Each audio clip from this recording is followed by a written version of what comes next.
en este momento en donde las tecnologías nos están invadiendo con un valor extraordinario, pero nunca sustitutivo del maestro. El maestro debe ser la joya de la corona de un país. Es su humanidad lo que puede transmitir humanidad.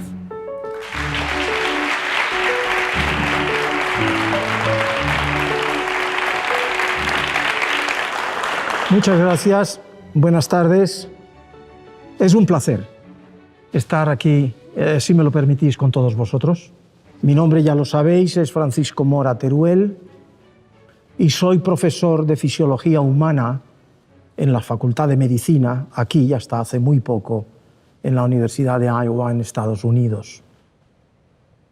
Y mi carrera ha sido aquella en la que comencé haciendo mi licenciatura en Medicina en la Universidad de Granada. Y esa licenciatura de Medicina también se siguió de hacer mi doctorado en Medicina. Y en aquellos momentos yo vivía de poder trabajar en un hospital psiquiátrico, que a la mitad del día hasta el día siguiente era yo el único médico que cuidaba aquello. Mientras la realización de mi tesis doctoral precisamente fue en pacientes esquizofrénicos. Y aquello fue un mundo iluminador. Lo fue por desconcertante, lo fue por darme cuenta y cercano lo que es la naturaleza humana. Lo que puede ser, lo que puede transformarse. Y la verdad es que aprendí mucho de aquello y me di cuenta de lo que sabíamos en relación al cerebro y a las enfermedades. Lo poco que sabíamos. La neurología en los años 70 iniciales era simplemente como tratamiento el cirujano. Había muy poca herramienta terapéutica. Y eso es lo que me hizo cavilar profundamente durante 4 años en aquel hospital. Tanto que decidí, después de ser doctor, que aquello no era a lo que yo aspiraba.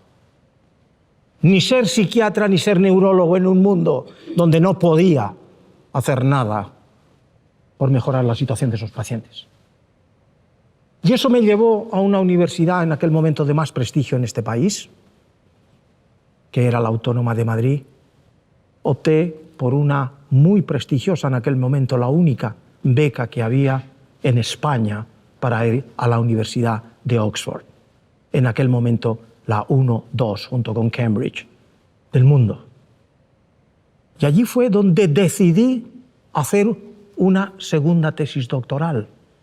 Después ya saqué una cátedra en Estados Unidos, estuve también mucho tiempo y en definitiva fue un tiempo, o ha sido un tiempo que me ha llevado en el fondo muy modestamente a los logros que he conseguido. Lo que aprendí en el hospital psiquiátrico, en donde hice esa tesis primera de medicina en Granada, pues la verdad es que fue, insisto, algo rompedor, algo que me transformó, algo que es lo que me empujó definitivamente a progresar en todo este terreno que llevaba. Implanté un animal con electrodos y registré de nuevo una sola neurona.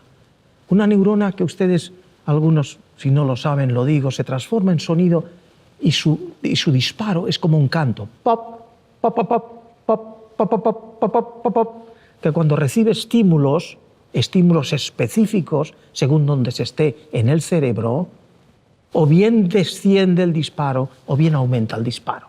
Y sabemos por la tasa que esa neurona responde al estímulo específico.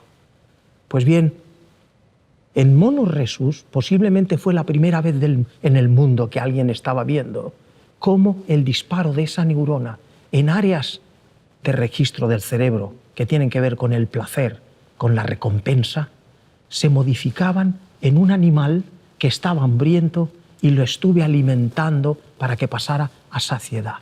Y ver la correlación entre conducta y una sola neurona.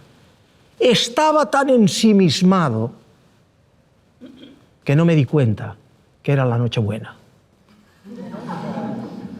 Y efectivamente se me hizo tal hora que de pronto Cuando salí, no sé por qué abrí la puerta, no había absolutamente nadie por allí. Miré el reloj y eran las tantas. Cogí al mono por la espalda, lo metí en su jaula, salí corriendo, me marché a mi casa y cuando entro allí, le digo a mi mujer, ¿qué haces? Dice, los papeles para el divorcio. Tal cosa no sucedió. Pero efectivamente, hacer investigación científica y cuando estás al borde de ver algo nuevo que nunca nadie antes ha visto, es tan excitante como puede ser el punto del orgasmo. Creo que lo sabéis, que yo he sido un hombre de universidad, un hombre de ciencia, un hombre que se ha dado cuenta en un punto en la vida hace ya algunos años de la necesidad que había de anclar lo que conocemos del funcionamiento del cerebro en la educación. Por lo que nos hace falta y por dar ese salto de lo que es la opinión y lo que son los métodos basados en lo observacional a lo que realmente pudiera anclarse en la metodología científica. Y eso es de donde ha nacido la neuroeducación. Es un intento de aproximar una nueva luz a la instrucción y a la educación. Es decir, a cómo mejor se puede aprender y, por supuesto, y sobre todo en neuroeducación, la educación, lo que significa aproximar valores y aproximar normas a la conducta del ser humano. Y en este sentido, la neuroeducación pertenece a lo que hoy en el mundo es una revolución. ¿Qué es? Una nueva cultura. La cultura en que vivimos y que hemos conocido y conocemos se está muriendo. Está naciendo una nueva cultura, la cultura neuro, que significa el darnos cuenta que el ser humano, lo que es el ser humano, lo que siente, lo que cree, lo que piensa, lo que hace, y en ello está evidentemente aprender y memorizar, es producto del funcionamiento del cerebro. ¿Cómo lo hace el cerebro? ¿De qué podemos sacar de ese conocimiento para poder enseñar mejor? Pues muchas cosas que supongo que será lo que sigamos con el diálogo. Pero desde luego se viene a decir que en no mucho intentar enseñar sin conocer cómo funciona el cerebro será algo así como intentar diseñar un guante sin nunca antes haber visto una mano. La importancia, por tanto, de ello es trascendente, pero es tan nuevo que es discutido todavía. Hay docentes de prestigio que todavía en este momento dicen es que no es tampoco tan necesario hablar del cerebro. Yo puedo explicar lo mismo sin apelar al cerebro. Yo digo que por lo menos la neuroeducación hay que aplicarla ya, aunque solo sea, o aunque solo fuere, para atajar, destruir lo que son, y ustedes y vosotros habéis oído hablar de ello, los mitos, neuromitos o falsas verdades. Hoy todo el mundo habla del cerebro, porque es la referencia importante, más allá de la filosofía. Es lo que nos aporta datos constatados.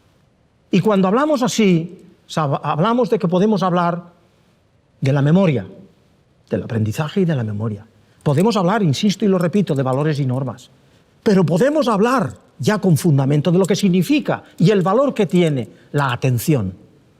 Por ejemplo, el ejemplo más paradigmático del valor que puede tener la neuroeducación es para habernos dado cuenta en un tema tan debatido como es ¿cuándo comienza un niño a leer? ¿A los 3 años? Como John Stuart Mill, que a los 3 años ya manejaba el inglés perfectamente y a los 7 era capaz de leer a Aristóteles en griego clásico. Evidentemente no. El niño que, sin embargo, tarda hasta los 7 años, evidentemente no. Se estima por observación que el niño en general de un colegio a los 5 años, 6 años ya está listo para aprender a leer. Pero no todos. ¿En qué se fundamenta ahora que la neuroeducación pueda decir algo? En que sabemos que áreas fundamentales del cerebro, como es el área 23 y 44, en fin, áreas de Broad, ciertas áreas del cerebro, la corteza parietal posterior y la temporal superior, hay ahí un área en donde la esencia de la lectura está en transformar el grafema en fonema. Si eso no ocurre, se lee muy mal, o cuesta mucho, o hay que acudir a expandir los circuitos en otras áreas que cuesta sangre, que quiere decir castigo, quiere decir desazón, quiere decir malestar del niño al aprender. Y aprender algo, si hay que aprenderlo bien, hay que hacerlo con alegría. ¿Qué es cuando se aprende? Es cuando te da gusto. Eso se logra en la lectura a partir de los 6-7 años. ¿Por qué? Porque esas áreas ya sabemos ahora que han terminado de formarse los circuitos sinápticos y además aislar los axones con mielina para que la información vaya con nitidez. Enseña a un niño de 7 años a leer y te lo hace en 3 semanas.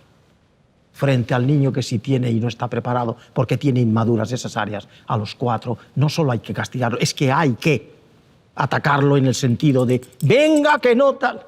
Y esto ha presentado siempre problemas muy grandes. ¿Por qué el niño de 4 o 5 años de mi vecina sí ha aprendido a leer y en mi mismo colegio el mío no? ¿Es que el mío es más tonto o es que el maestro es tonto?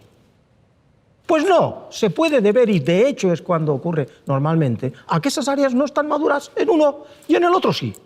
Esa es la versatilidad y la división. Eso es lo que como ejemplo pongo para decir que neuroeducación es importante que comencemos con ello. Buenas tardes, profesor. Mi nombre es Mónica, soy maestra.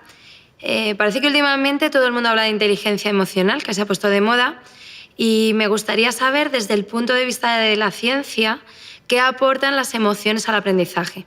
Pues yo creo que es un tema trascendente, es un tema que para mí es el centro de la neuroeducación. Las emociones... vamos a ver... Lo que es inteligencia emocional, y luego paso y le digo hablar de las emociones. La inteligencia emocional, usted ha oído hablar de Howard Gardner, el que subdividió las inteligencias en lingüística, matemática, intrapersonal, interpersonal, musical, etc., ¿no? Cuando se dio cuenta que la inteligencia, evidentemente, no es una y estática. Por eso es un error aplicar el IQ, es decir, para decir este niño es listo y este niño es tonto. Eso no sirve para nada. Porque son muchas las inteligencias que un niño puede tener. Una específicamente, brillante, genial, Mozart, para la música, y no tener otras. Y en eso, si le haces el IQ, es un genio. Pero si le aplicas cualquier otra inteligencia, es tonto. Y si no tonto, no la tiene buena. Entonces la cuestión está, ¿qué es la inteligencia emocional? No está tipificada dentro de esa clasificación, pero es evidente que refiere a lo que es, para Gardner, la inteligencia, digamos, interpersonal.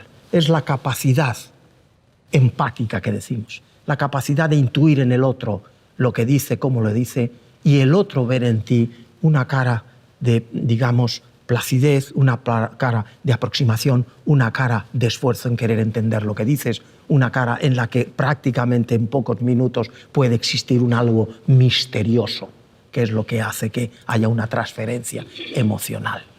Eso es lo que quiere decir inteligencia emocional, aplicar una inteligencia que sirve para el éxito que tú puedas tener en la vida. Tú puedes ser muy listo en matemáticas, o puedes ser muy listo en ingeniería, o puedes de tal. Pero como no tengas la inteligencia emocional básica, cualquier pequeña cosa te tira por la borda toda tu capacidad matemática. ¿De acuerdo? Por eso el valor que tiene. La emoción es el sustrato que hace que el cerebro funcione. Que el cerebro funcione bien.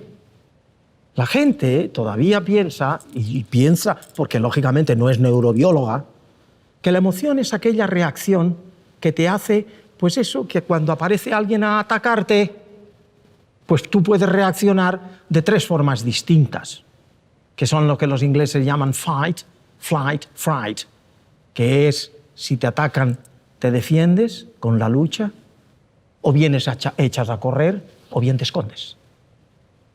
Eso es lo más básico. Por eso decimos que la emoción es un proceso siempre inconsciente. Cuando tú luchas, o huyes, o te escondes, que no te pregunten por qué lo has hecho. ¿Por qué has escogido A, B o C? No lo sabes. Yo qué sé. No lo sabes.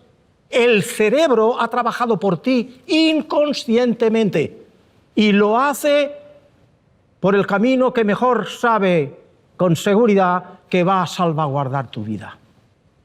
Esas son las emociones. Por tanto, siempre que escuchéis hablar de emoción, sepáis que es inconsciente. Pero las emociones nacieron hace aproximadamente unos 200 millones de años en los mamíferos, a lo largo del proceso evolutivo. Y muy recientemente nos han dicho, en prestigiosas investigaciones, que posiblemente podemos trazar su nacimiento en los invertebrados que no tenían ni cerebro todavía, solo ganglios, hace 450 millones de años. Fijaos bien, nuestra especie, el Homo sapiens sapiens, solo tiene 150.000 años de vida. Comparad eso con 450 millones. Quiere decir que las emociones las tenemos tan ancladas profundamente en nuestra naturaleza que yo sostengo públicamente que somos seres emocionales y luego un poquito racionales. Estoy en contra de Aristóteles. La razón es la emoción lo que lo guía a todo. Por tanto, no es lo que acabo de decir, que su etimología es emotio, emotionis, movimiento hacia afuera, correr, atacar o agazaparte. En el cerebro humano, las emociones, es decir, lo que se registra en un cerebro que se llama cerebro, dentro del cerebro, el cerebro límbico o cerebro emocional, manda información a toda la corteza cerebral, haciendo que ésta, cuando crea las ideas, cuando crea los procesos cognitivos, cuando crea el pensamiento y el razonamiento, pensar y razonar ya viene con ideas que están embebidas de un significado emocional. Somos mamíferos y ningún mamífero puede ejecutar ninguna conducta que no tenga un significado. Y eso es lo que hace además el ser humano, evidentemente. ¿Pero a través de qué? Que ningún otro animal lo hace. A través del sistema emocional. La información que entra por nuestros ojos, por nuestros oídos, por nuestro tacto, gusto, olfato, etc., canaliza, después de un largo proceso de elaboración del mundo, canaliza a través del sistema o cerebro emocional. Y es después que va a la elaboración. En definitiva, la emoción lo embebe todo. Sin emoción no hay pensamiento coherente y bien ensamblado. No puedes pensar. Sin emoción no hay toma de decisiones acertadas. Sin emoción no hay lo que es la memorización sólida. ¿Quién no sabe y recuerda precisamente que lo mejor que guardas es lo que ha tenido un significado emocional para ti? ¿Quién no recuerda? Bueno, a lo mejor alguien que ha tenido alta experiencia no, pero para algunos la primera experiencia emocional, la primera experiencia sexual de verdad, la recuerda muy bien. ¿Por qué? Porque tuvo un gran significado para ti, emocional. En el pensamiento igual. Y sobre todo, no quiero que se me olvide, la emoción es lo que te permite tener sentimientos. Entendedlo bien, porque a veces yo soy muy torpe para explicarlo. La emoción, os lo he dicho, es algo que es inconsciente. Todos los animales del mundo operan a través de mecanismos inconscientes. El perro no tiene conciencia. El perro no sabe en conciencia qué es lo que hace, pero lo sabe inconscientemente. El perro no tiene sentimientos. Y ahora os digo que el sentimiento es saber de una emoción. Cuando yo, junto con un ratoncito chiquito, un elefante, una jirafa, un delfín, un chimpancé, y yo mismo juntos, hay una gran explosión o nos van a atacar, todos reaccionamos con miedo. Todos. Pero solo yo sé que tengo miedo. Gracias a 700 gramos de corteza cerebral, casi 3/4 de kilo, dedicado a los procesos de pensamiento y conciencia. Ningún animal los tiene. Por esa es la gran diferencia. Por eso los sentimientos, que es la conciencia o el saber de una emoción, solo lo tiene el humano. Y en su plenitud, definitivamente. Aunque haya algún especialista que me dijera, vamos a discutir eso en el chimpancé. Dispuesto, estoy dispuesto. Pero Sigo sosteniendo que plenitud de sentimientos solamente lo tiene el ser humano. Si tuviéramos un chimpancé aquí y tenemos al lado un saco de bananas o el David de Miguel Ángel, para el que algunos hicimos, sin saberlo nadie en el mundo, ahora sí lo debe saber alguna gente, un vuelo de 3 horas de ir y volver para solo verlo en la academia, esa escultura de 5 metros de altura tan perfecta. Pues bien, pónselo al chimpancé y verás cómo el chimpancé se va y abraza a la escultura. ¿Va a hacer eso o realmente se va a comerse las bananas? Evidentemente las bananas. Ese sentimiento grande que embarga, ese sentimiento grande que te sobrecoge. Para mí lo que significa en el silencio de un gran auditorio escuchar la coral de la 9ª Sinfonía de Beethoven en su último movimiento me transporta. Eso tan grande solo es humano, pero es además un sentimiento que crea belleza. Y lo extraordinario de esa neuroeducación, lo extraordinario de cómo funciona el cerebro es darnos cuenta y saber que la belleza es un prodigio creado por nuestro cerebro. No existe en el mundo. La belleza no lo tiene ninguna pintura, ni lo tiene ninguna escultura, ni lo tiene absolutamente nada que digamos que obra de arte magnífica. La crea nuestro cerebro. Ese es el prodigio. Porque somos capaces de ver en lo que vemos bello orden, situación, proporción, simetría y placer seguido de un conocimiento. No el placer, que es muy especial, no el placer de lo que sabemos es el placer cuando comes si tienes mucha hambre o bebes si tienes mucha sed o el orgasmo. No, puntual. El placer de la belleza es el placer que llamaba Immanuel Kant, que perdura y perdura durante horas contemplando lo que tú has creado como belleza. Y eso es lo que es la emoción, porque la emoción engarza las palabras. La emoción, lo que es las redes neuronales, llegan a las áreas del lenguaje, tanto las de Wernicke como las de Broca, y conforman y colorean el lenguaje. Más allá de la semántica, de la sintaxis, de la prosodia con su acentuación, viene el colorido emocional. Lo que hace un lenguaje que le guste a quien escucha, escucharlo. Que le embargue, que lo absorba, que capte toda su atención. Eso es exactamente la belleza. Y ese es nuestro prodigio. Hola Francisco, buenas tardes, soy Melania. Me gustaría saber que si las emociones son inconscientes, ¿cómo las educamos? Si son inconscientes, ¿cómo las educamos? Pues el mensaje de la educación no solo se circunscribe, si lo dijéramos así, a las palabras, aun cuando las palabras ya llevan, como he dicho, el colorido emocional que hace que tú puedas modificar la conducta, porque has transformado lo que es inconsciente en consciente a través de las palabras. Pero es que además el propio lenguaje emocional es el lenguaje universal de los gestos, de las posiciones, de las formas, de lo que representa nuestra cara.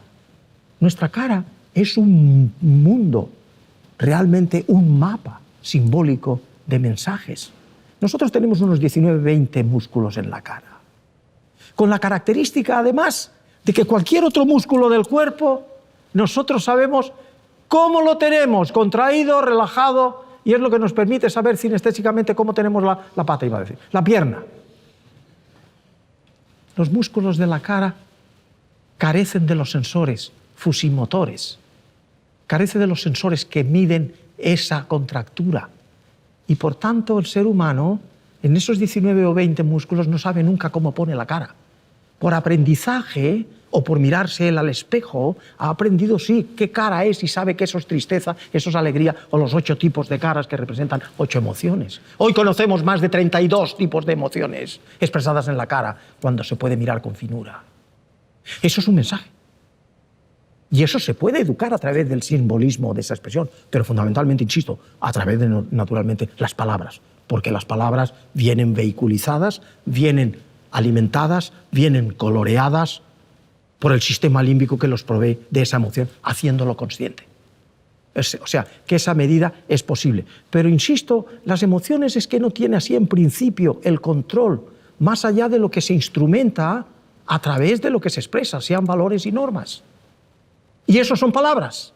Es decir, las emociones no es como algún profesor que en una ocasión pues, me preguntó algo así como diciendo, oye, ¿y las emociones, cómo las expreso yo allí? ¿Dándonos saltos todos unos a otros emocionados?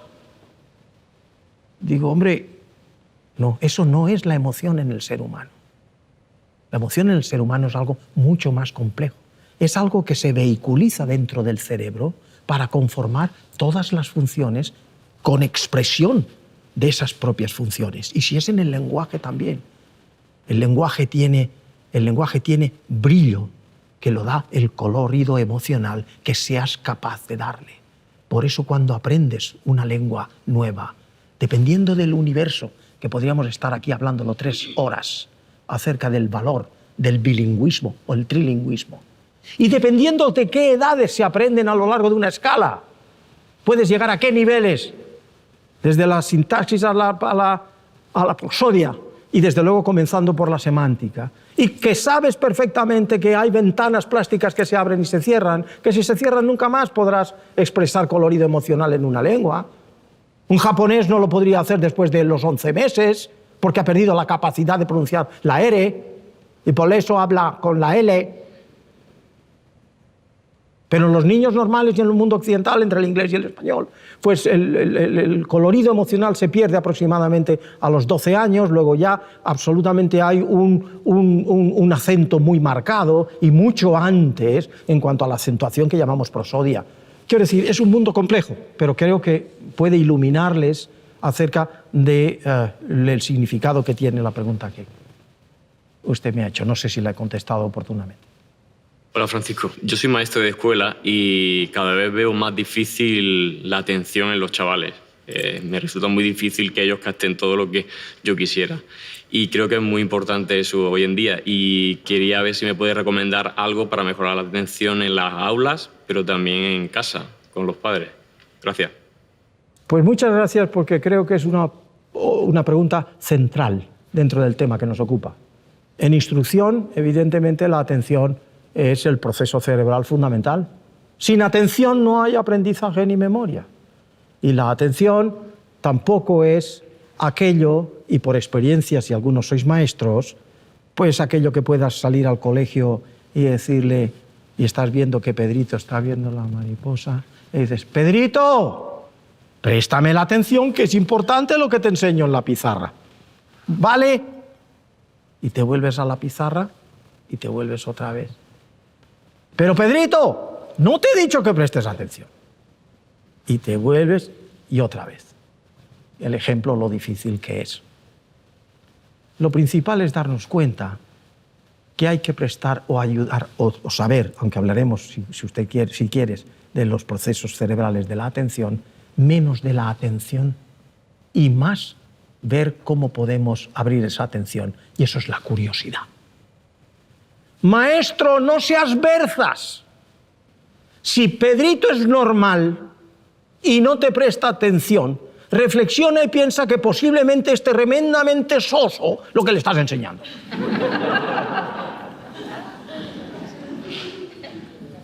Así que tienes que hacer un esfuerzo en hacer despertar a Pedrito desde dentro. Y nunca más tendrás que coger la barrita de abedul y golpearle para que preste a través del castigo la atención. Eso es negativo, eso no es hoy. Hoy no se pueden aprender abstractos, conceptos, ideas con el abedul. Tiene que ser con la alegría. Y eso es hacerle interesante. Y insistió en una ocasión, tratando de este tema tan importante, pero dígame usted un ejemplo que de verdad una audiencia de mis estudiantes, por ejemplo, adolescentes que los tengo y no me hacen caso, y mira qué les digo y qué les hago. Vamos a ver, usted sale como profesor y le dice, hoy, niños, lleva cuidado, que son adolescentes, Hoy, es que los andaluces decimos un poco eso de niños. Hoy vamos a explicar un tema interesante. Y pones énfasis en lo interesante. Muy interesante. Vamos a hablar de la hipotenusa en conexión con los ángulos columnares de la arquitectura romana. Haga usted lo contrario. Vamos a hablar de un tema aburrido. Adolescentes. Hoy vamos a hablar de sexo. Y esto mola. A ver. Y ahí tienes a los adolescentes prestando toda la atención. Estos son dos ejemplos burdos, evidente. El ejemplo que yo, desde que escribí aquel libro de neuroeducación, me puse el ejemplo, se me ocurrió escribir el ejemplo, digo, imaginaos que me estáis prestando atención a mí. Y de pronto, tras mí, aparece, de pronto, una jirafa. ¿Seguiríais prestándome alguna atención a mí o a la jirafa? Evidente, a la jirafa. ¿Por qué? Porque la jirafa representa algo nuevo, algo que rompe la monotonía del profesor Mora soltándonos aquí un rollo, algo diferente. Y es algo que a la emoción y a la reactividad emocional, que eso es la curiosidad, algo curioso, perceptivo, le hace así a la atención. Es una puerta que llama y abre. Yo no necesitaría decirle a ninguno de ustedes, prestadle la atención a la jirafa, ¿a que no? No, la jirafa representa ya, ¡wow! ¡Qué interesante! Convirtámonos todos los docentes en jirafas. Hagamos interesante lo que enseñamos. Y eso es realmente lo que en el mundo se dice de los grandes profesores. Aquellos capaces de convertir lo soso siempre en interesante. Porque lo interesante es lo que te abre las puertas de la atención. Y la atención es absolutamente lo necesario para poder aprender y memorizar de forma explícita. La curiosidad es algo tan absorbente cuando es auténtica que toda tu atención está dedicada a ello. A eso un gran neurofisiólogo británico de Oxford, que tuvo el premio Nobel, Charles Sherrington, le llamaba y le llamó, y se respeta, la curiosidad sagrada. El más alto grado de curiosidad. Aquella que rompe lo que conocemos y te abre las puertas a lo nuevo, a lo diferente, a lo por decir, Dios mío, se ha abierto un nuevo capítulo. En definitiva, terminando de contestar, porque sería largo, pero sí lo voy a sintetizar, el tema de los tiempos atencionales es importante. Evidentemente, haz curioso lo que enseñas. Enseña siempre con curiosidad. Enseña, por ejemplo, cuando sabemos cómo sabemos, y esto sí sería muy largo porque me ha preocupado, el cómo de cuánto tiempo puede durar el tiempo atencional de una persona para que pueda alcanzar el máximo del rendimiento mental. Y hemos estado viendo que efectivamente está entre 10, 15, 20 minutos, no hay más. Pensad lo que es en la universidad, que aprende que el estudiante empieza a las 8 de la mañana y termina a las 2 de la tarde con clases de 50 minutos sin parar, con solo 10 minutos de descanso entre clase y clase. Si lo que he dicho es verdad, imaginaos lo otro. ¿Creéis que puede todos los días un estudiante mantener esa cantidad de horas atentos? No. Tengo anécdotas, lo podría detallar, como he sido observacional y medirlo, solamente observacionalmente. Cómo se cae, cómo a principio de cada clase a las 8 de la mañana normalmente el estudiante comienza tomando notas y como a los 10 no, pero a los 15, 20 minutos los bolis empiezan a caer como fichas de dominó. Pop, pop, pop, pop, pop, pop, pop, hasta que aproximadamente hay algunos que duros hasta los 40 minutos, pero a los 40 se caen. No hay bolis, no hay bolis. El foco de atención. Hay que cambiar el formato. de la estructura atencional en las universidades, sobre todo y fundamentalmente, porque en los colegios los niños, ya lo sé, te interrumpen constantemente y forman parte de otro formato. De manera que esa realidad hay que tenerla en cuenta. Cada 10, 15 minutos hay que romper el discurso de lo que es la temática de esa clase, diciendo una anécdota, diciendo un chiste, diciendo tal. Si me preguntáis, ¿y usted qué hace? ¿Tú qué haces? Pues yo normalmente hago esas interrupciones no regladas, hablando de pequeñas cositas como las que os he contado del registro de una sola neurona. Me emociona hablar de esas cosas, me repatalea hablar de mí mismo, pero es que de las como anécdotas de otros pues no tengo ninguna. En cualquier caso, eso es lo que hago. Pero se puede hacer poniendo una fotografía. Se puede hacer esta tarde hay no sé qué de no sé cuánto. Se puede romper el discurso, porque se ha visto que en los 10-15 minutos la atención baja. Haces esa rotura de un 1, 2, 3 minutos en la atención, de pronto no comienza aquí que siga bajando, sube y vuelve a bajar. O sea que hay como episodios atencionales. Por tanto, atención sí, curiosidad más. Hola, profesor. Hola. Soy Bárbara, soy orientadora de FP y viendo cómo trabajan los alumnos y alumnas veo que mucha de la información con la que ellos trabajan está en la red, está en Internet.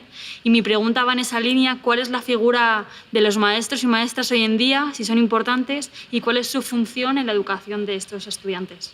Es una pregunta de enjundia. En este momento en donde las tecnologías nos están invadiendo con un valor extraordinario, pero nunca sustitutivo del maestro. El maestro debe ser la joya de la corona de un país.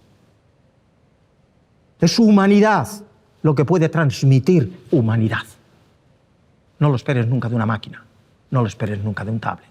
Un tablet sí, y un ordenador, ¿te sirve? Claro que te sirve. Pero como solo y exclusivamente trabajemos como eso en cualquier institución, o a no ser que sea un avanzado MIT y con disciplinas a discutir, en un niño lo que no puede hacer es no saber nada más allá de dónde tiene guardado lo que tiene que saber. Un niño tiene que saber poesía, un niño tiene que saber y algunas veces embellecer un discurso, o cuando es adolescente, de una gran poesía, de un gran trozo del literario. Hay que memorizar selectivamente y conocer, porque eso en parte también es aprovecharte para poder desarrollar las teorías, los talentos ejecutivos tan necesarios, como son la inhibición de funciones, como son la memoria de trabajo, la capacidad, por ejemplo, que me permite a mí estar echando estos discursos o rollos que os suelto, que significa una idea engarzada a otra. Eso es memoria de trabajo. La toma de decisiones para cambiar en este momento, si quisiera, a otra temática y poder seguirla perfectamente y volver al punto, como aquí ha ocurrido, de donde me he quedado. Eso son funciones ejecutivas. Eso hay que aprenderlo, eso hay que trabajarlo con el maestro, porque el maestro transfiere lo que hemos hablado aquí de emoción, transfiere esa humanidad que cuando lo leí en el discurso del Premio Nobel de Albert Camus en 1957, me clavó. Cuando recibió ese Premio Nobel tan joven, que ya sabéis, tendría 44 años. ¿Con qué nobleza? Dijo, y te lo agradezco a ti, maestro, y lo digo bien alto, para que todo el mundo sepa que si estoy aquí, te lo debo a ti. Eso no se puede decir a una máquina. Eso se le dice a un ser humano. Esa grandiosidad tiene que estar ahí. Pero lo que es la transferencia de conocimiento, que es lo que hemos dicho aquí, que es la semántica, que es la sintaxis, que es la prosodia, que es el colorido emocional, y lo que llega a los valores, no puede hacerse en un tablet. Hola, Francisco. Hola. Mi nombre es Nora, soy madre de 2 niños de 10 y de 6 años, y quería preguntarle acerca de cómo podríamos mejorar el rendimiento escolar de nuestros niños y de nuestros jóvenes. Por rendimiento mental se entiende el máximo de lo que tú puedes, o nadie en el top podría en una clase obtener de ella que por un examen o por unas preguntas puedes sacar, este se ha enterado de todo, este de un 80%, este de un 60% y así sucesivamente hasta el que ha estado viendo a las maripositas. Pero es que hay muchos ingredientes. ¿Cuáles son esos ingredientes? Pues ingredientes como, por ejemplo, ¿quiere usted un niño o un hijo que tenga un gran rendimiento mental si sabemos que a la edad correspondiente tiene un desarrollo que es el que corresponde a las exigencias que hay en un colegio determinado? Pues tiene que ir muy bien desayunado, tiene que ir muy bien dormido, tiene que ir sin ningún problema emocional. Estamos hablando de muchas cosas. Porque que vaya bien dormido depende, lógicamente, de muchos factores a su vez. ¿Y qué es bien dormido? Los ritmos circadianos es otro factor trascendente. Hay niños que son alondras y hay niños que son lechuzas. Los alondras los tienes a las 6:30 de la mañana con ojos como platos. A las lechuzas eso lo tienen, pero a las 11 de la noche. ¿En qué medida eso repercute en el colegio para obtener su máximo rendimiento mental? En que si no tenemos más oportunidad que tenerlos a todos juntos, poner las grandes materias, lengua, matemáticas, ponerlas a una hora donde más o menos se coincida con el ciclo, es decir, que tanto la lechuza como la alondra estén despiertos. Y eso en buenos colegios se tiene en cuenta, en malos colegios no, y es trascendente. Tú ponle la matemática a las 9 de la mañana a una lechuza y verás tú, a las 9 de la mañana, se entera de la mitad. Desayunar muy bien con los niveles de glucosa correspondientes, en fin, etcétera. Una banalidad. Un día sí. Otro día también. Como eso sea irregular y todos los días, tú puedes tener un niño que rinde mal. Pero además, es evidente que no solo depende del niño, depende, pues, de lo que tenga alrededor con la enseñanza. Un buen maestro, del que hemos venido hablando, puede hacer que el niño rinda, aun estando en un ciclo trastornado un día o no comido otro día, porque su capacidad de acercarse emocionalmente al niño es muy grande. Buenas tardes, profesor. Me gustaría saber cuáles son los principales mitos que hay sobre el aprendizaje y el cerebro. El neuromito es lo que yo digo una falsa verdad. Es una interpretación errónea de un hecho. Porque hoy no creamos mitos como tales de aquella guisa, porque hoy tenemos el método científico, la ciencia con la que construimos el conocimiento, causa-efecto. Y esos mitos están y pasan a la literatura. Pero en el momento actual existen mitos, cientos, miles, que son las falsas verdades que tienen, y estaríamos horas hablando de los orígenes y de su permanencia y cómo aparecen y cómo desaparecen. Pero la verdad es que hay muchos concretos que tendrían muchas explicaciones. Ya sabe usted, el mito del cerebro derecho, el cerebro izquierdo. El mito del aprendizaje por lo que es tus talentos más potenciados para poder hacer un buen aprendizaje. La visión, la audición, la sinestesia. Lo que es el famoso, el universal mito del 10% del cerebro. El mito de los 3 primeros años. El mito de Gilgamesh. El mito de los beneficios cognitivos de escuchar la música de Mozart. El mito del absoluto. El mito de la normalidad. El del 10% es ese mito que se dice eso. Utilizamos solo el 10% del cerebro. Por cierto, quien crea que solo utilizamos el 10% de nuestro cerebro en nuestras funciones mentales o de conducta, que levante la mano. Nadie se ha atrevido. Porque si hubiesen levantado la mano, nadie se ha atrevido. Porque efectivamente saben que es mentira. Ya lo he dicho yo.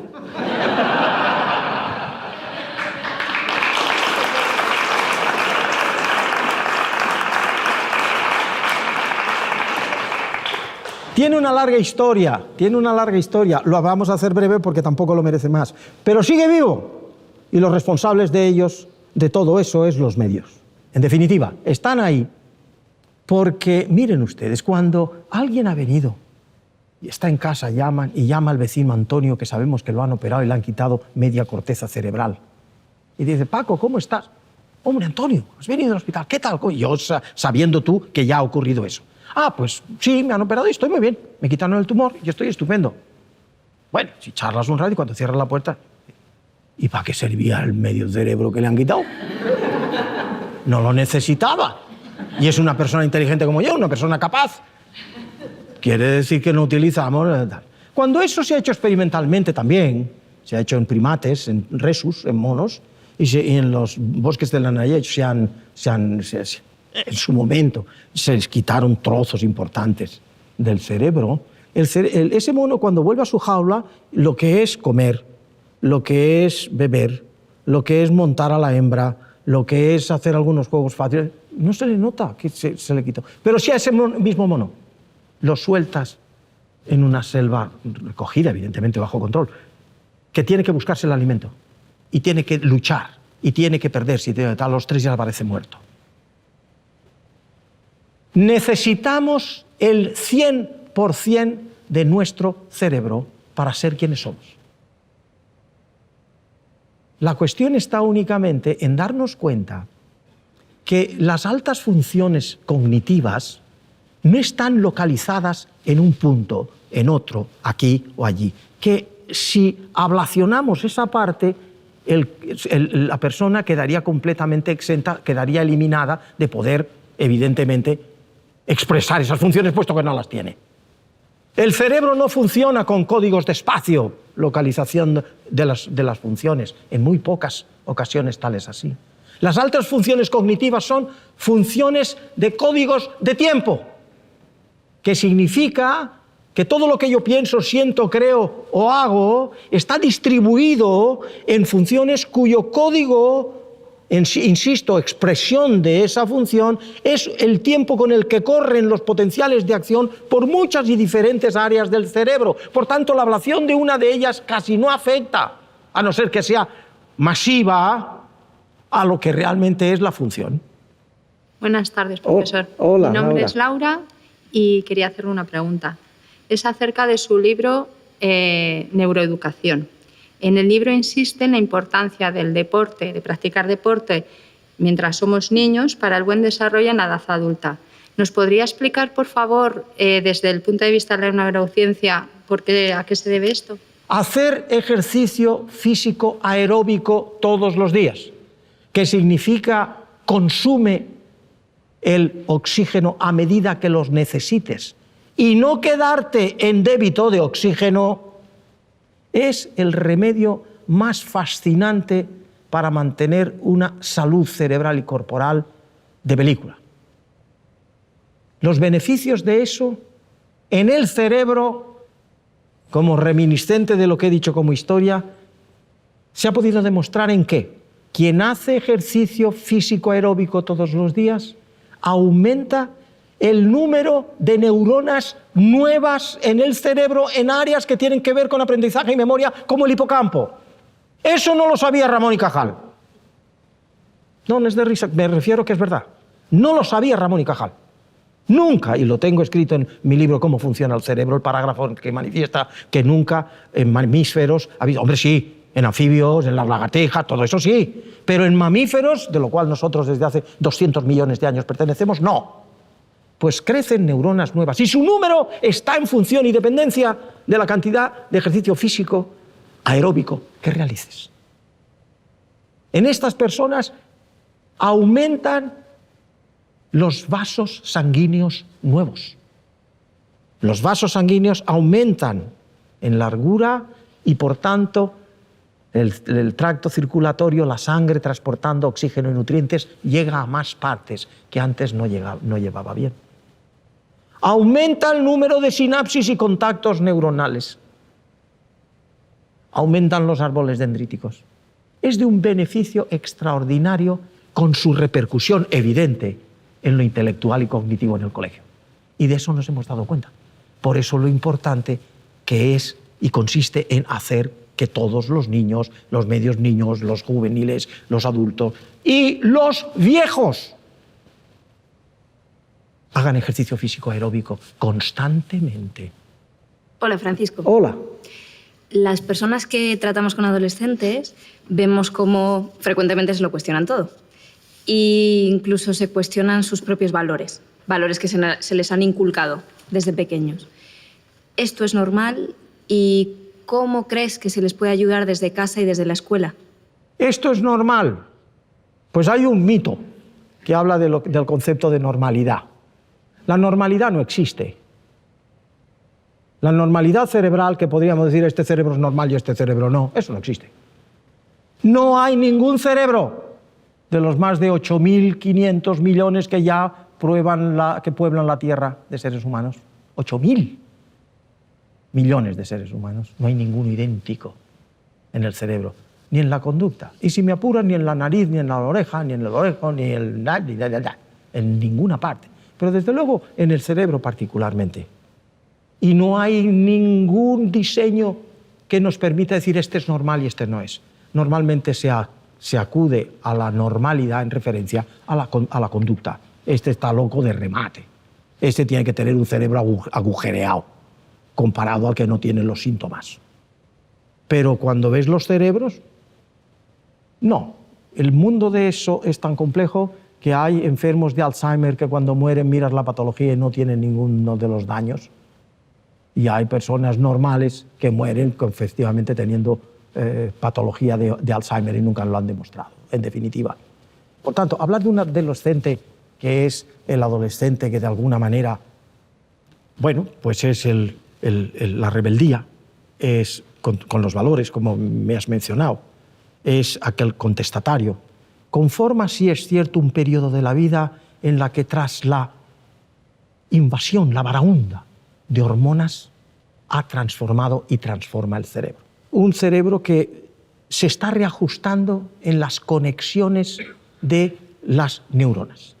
Hay muchísimas conexiones que desaparecen, pero es cierto que en esos procesos se han visto que en algunas áreas, además, pues existen hasta muerte neuronal con aumento de las otras neuronas que reajustan los circuitos.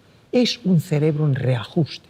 Es un cerebro en el que nada, ni incluso los valores, tienen, digámoslo así, una profunda anclaje en el cerebro, porque es un cerebro cambiante. Si tú me dices que si se pudiera hacer algo en ese proceso con alguien que ha tenido una educación que no es la educación que prepara para tener una buena adolescencia, te digo que aquí ahora me traes al adolescente y te digo que no se puede hacer nada. Precisamente por eso he hablado tanto indirectamente, no como centro de lo que es crear los hábitos sobre valores y sobre normas, de lo que podríamos estar hablando una hora en los periodos de 3 a 7 años o en los periodos de 7 a 8 años, en donde es necesario y se puede hacer. Y en los grandes colegios, es privado, que ya os he dicho que yo no es el caso, pero que existe ese foco en darnos cuenta de lo que significa educar en puntualidad, significa aplicar la autosuficiencia, lo que significa la capacidad de incluso a las edades de los 3 años, que es cuando se empieza a tener memoria explícita de conciencia, la memoria que te puede decir, mamá, he visto a Pedrito en la calle. Eso no te lo puede recordar un niño de menos de 3 años y medio. No hay memoria explícita en los niños. Sí hay la creación de fobias a un niño maltratado o abusado, pero no hay recuerdo explícito de quién, cómo y a qué hora, porque el hipocampo no está desarrollado. Pues bien, entre los 3 y los 7 se puede instrumentar una buena educación, la educación puntual, la educación que se cree como hábito.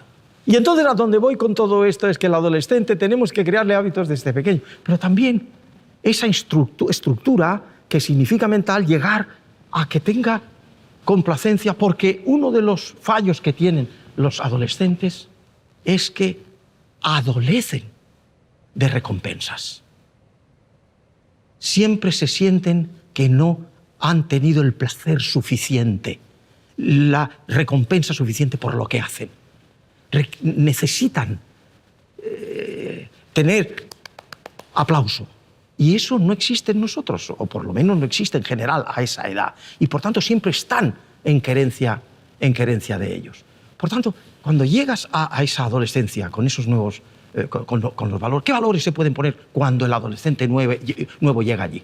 Pues mire usted, a partir de esos 12 años hay que instrumentar bien, y ya deben haber estado, los valores que presiden nuestra dignidad humana, la libertad, la dignidad, la igualdad, la nobleza, la justicia, la verdad, la belleza, la felicidad, el placer, el castigo. Todo eso hay que instrumentarlo poco a poco y con los ejemplos que el niño de 3, 4, 5, 6, 7, 8, 9, 10... Y cuando llega a la adolescencia, que tiene un cerebro donde hay una reestructuración neuronal, ¿sabe usted en qué partes del cerebro fundamentalmente? En las más frontales, que son las que no codifican ahí la función, se lo he dicho, es temporal, pero ahí hay nodes en hubs, que son distribuidores de esa función a lo largo de todo el cerebro, que son los que codifican para la responsabilidad. Sobre todo la frontopolar, área 10 del cerebro de Brodmann. Si eso está maduro y llega a esa madurez, el niño tiene que tener ya instrumentados los hábitos que anclados ahí, los va a utilizar como tú conduces, como tú manejas tu coche. Si no, hacerlos ahí a esa edad, forget it, olvídalo, no puedes. Hola Francisco, ¿qué mensaje querrías lanzar a los educadores y a los padres para mejorar la educación de los niños del futuro? Siento reiterarme, es verdad, pero soy muy insistente. Es decir, tomar conciencia del valor de la educación, para empezar, que significa el ser humano es lo que la educación hace de él.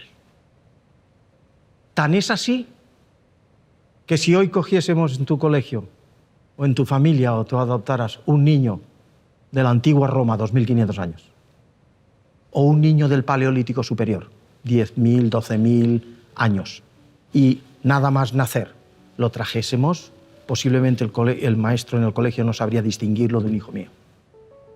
Aunque yo tengo dos muy majos. No sabría distinguirlo. ¿Por qué? Porque lo que va a hacer en esos niños no son sus genes, que apenas se han cambiado desde entonces. Lo que ha cambiado es la cultura que nos envuelve.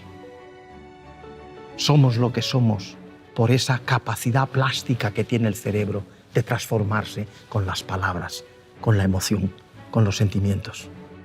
Es lo que nos hace ser lo que ahora somos. Pero no diferimos. Ni por piel, ni por genes, ni por absolutamente lo que ya es obsoleto, raza, ni absolutamente nada. Somos lo que la educación hace de nosotros.